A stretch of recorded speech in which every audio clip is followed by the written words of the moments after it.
আলোড়ন সৃষ্টি করি। কি লিখতেছ এটা? কবিতা। কবিতা? বাবা, এটা মনে হয় বিদ্রোহী কবিতা।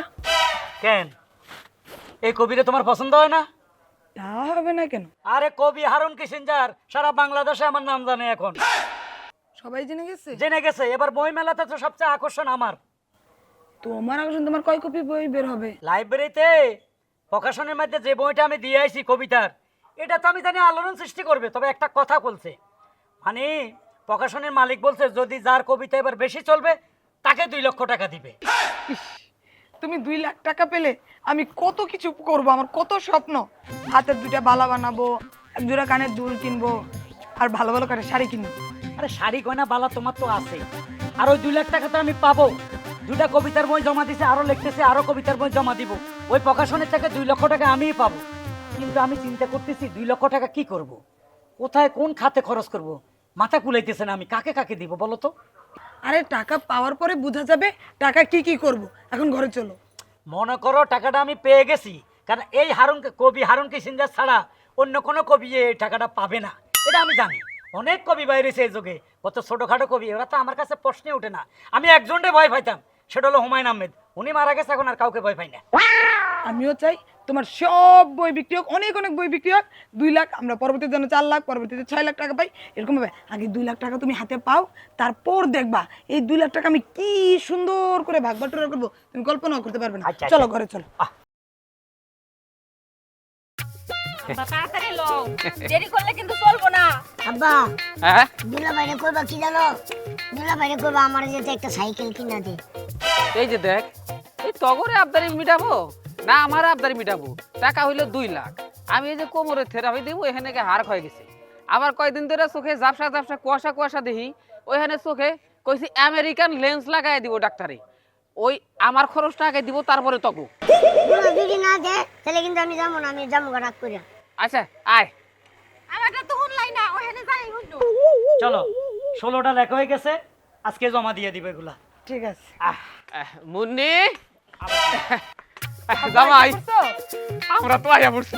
কি ব্যাপার, আপনারা এই সময় আইছেন? আপনাদের কে খবর দিছে? আমি?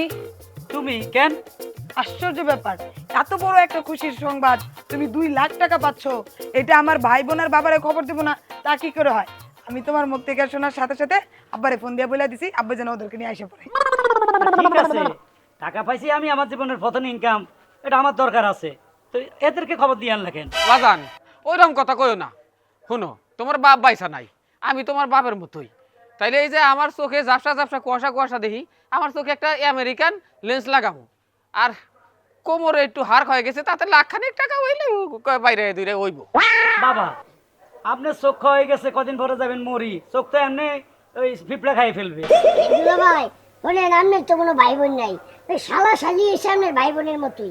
আমারে বেশি না, আব্বার আমি কতদিন ধরে কই যে আমার একটা সাইকেল কিনা দিবেন, আপনি 20,000 টাকা দিবেন, একটা সাইকেল কিনলে আমার উপর। দুলা ভাই, আমার না অনেক দিনের শখ একটা আইফোন কিনবো, কিন্তু আব্বার এবার অনেক কইছি কিনা দেনা। আপনি কিন্তু টাকাটা পাইলে আমার একটা আইফোন কিনা দিবেন। আইফোন তো 14 গোষ্ঠী উঞ্চতে আইফোন, আইফোন একটা দাম কত জানোস? আরে টিমটিমা সন্তান, তুই তো সাইকেলের তলে পড়বি, তোর যে সাইজ, আবার সাইকেল চালাবি। বাবা, আমরাও বুড়াকালে কথার কোনো হুঁশ নাই, কদিন পরে যাবেন মইরা, কবর দিয়ে এলাম, চোখ দুটা তো পিঁপড়া খাইবে, পিঁপড়া খাবে আমের চোখরে, ও বাবা রে, মরি গেলে চোখে পিঁপড়া খাইব রে। থামো তুমি, তুমি আমার ভাই বোনের বাবার সাথে এইভাবে কথা বলতেছো কেন? আচ্ছা, তোমার তো ত্রিকুলে কেউ নাই আমি ছাড়া, তোমার এত টাকা আমার ভাই বোন আর বাপেরে দিবা না, তুমি কারে দিবা কও তো? কি করবে এই টাকা দিয়া? আচ্ছা ঠিক আছে, এবারকার 2 লাখ টাকা নইলে ওনা করে ভাগ করে দিব, ঠিক আছে? কিন্তু পরে যে টাকাটা পামো, এরপর আর কইতে পারবে না, এরপরে কিন্তু 1 টাকাও দিব না। এই যে হারুন সাহেব, জি চিনছেন তো? ও, আপনি মেলা থেকে আইছেন, বই মেলা। আপনি সেই শামীম প্রকাশনের মালিক না? জি। শামীম সাহেব না? জি। টাকাটা লয়ে আয় পড়ছেন? টাকা পুরো 12টা বাজাই দিয়ে আমার আবার টাকা খুঁজতেছেন আপনি আমার কাছ থেকে। শামীম প্রকাশনা থেকে আপনার যেই বইটা রিলিজ হয়েছে, হ্যাঁ, সেই বইতে যা লিখছেন, বাজে কথা, উল্টা সিধা, নারী নিয়া, মালতী বাঁশবাগানে চল, এটা কোনো কবিতার সাইজ? মালতী বাঁশবাগানে যাবে? হ্যাঁ, এটা হচ্ছে বইমেলার কর্তৃপক্ষ আপনার এই বই পড়ে শামীম প্রকাশনা বন্ধ করে দিয়েছে। এখন ওই বইমেলা থেকে আপনার নামে জরিমানা করা হয়েছে, 2 লক্ষ টাকা ক্যাশ টাকা দিবেন, আর যদি না দেন এখন পুলিশ আসবে আপনাকে ধরে নিয়ে যাবে। টেনশন করবেন না, টাকার ব্যবস্থা করতেছি। যাক বাবা, ওই 2 লাখ টাকা পাইলে তো আমি আপনাকে করে দিতাম, আপনার সসমা কিনা দিতাম, ওরা সাইকেল 20,000 টাকা দিতাম, এরে দিতাম টাকা, 2 লাখ টাকা আপনার করে দিয়ে দিতাম। যে তখন আমার নামে জরিমানা করছে, উল্টা ওই 2 লাখ টাকা আপনারা দিয়ে দেন। হ্যাঁ এটা তুমি কি কও? আমরা টাকা দিব কেন? তোমার কথা হই না আগে তো জাফরা জাফরা কুয়াশা কুয়াশা দেখতাম, এখন তো জামাই বাবাজি আমি তো কিছুই দেখতাছি না। নিতে ভালো লাগে, দিতে ভালো লাগে না।